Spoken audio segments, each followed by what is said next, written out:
for the wonderful shots. By the way, dreamers, before we start, may I know who is celebrating their birthday today? Anyone? No one. Okay, thank you. Oh, wait lang, baby. Wait. Wait. Ah, yes. Magpa-play tayo. Okay, wait. Oh, clay. It's a clay. Wow.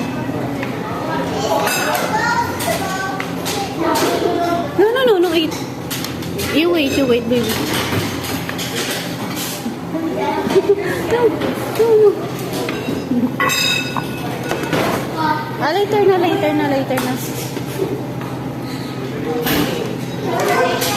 On this step. Thank you.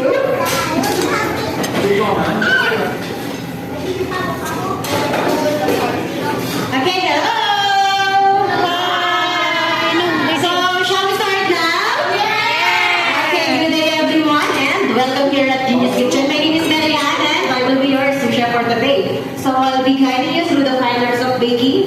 So, if you have any questions during the process, don't hesitate to raise your hand and wait for me to call on you. So, once again, dreamers, are you all ready to bake? Yeah! Okay, let's begin. For the first step, get the bowl of your flour.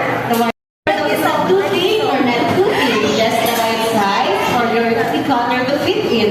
You can check from time to time if your cookie cutter is on your dough already. And if it doesn't fit yet, just continue rolling. Make sure your dough are bigger and wider. So once it fits, guys, get now the cookie cutter, the orange one, and make sure that the sharp side is facing your dough. Now, press the cookie cutter on your dough.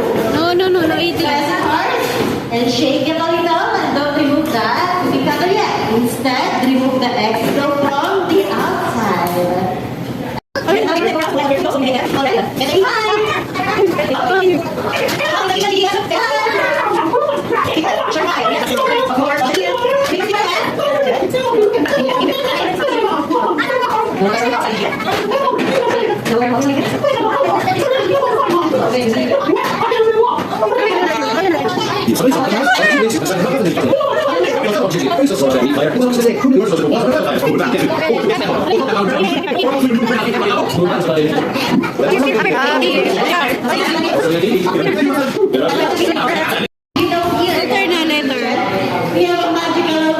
can bake your cookies faster than the usual.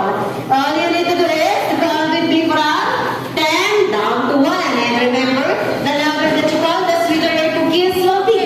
So let's all start counting from 10.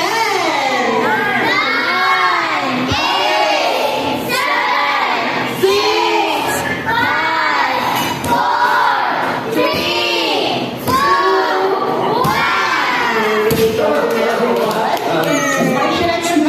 Yes? I don't need to.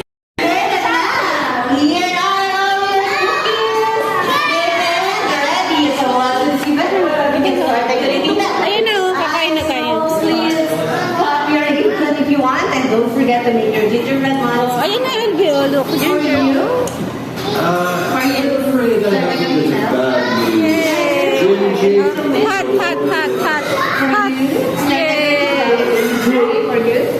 For you. Hot. Yes, we're decorating. Hi, for In you. the end, is probably gingerbread card just too big.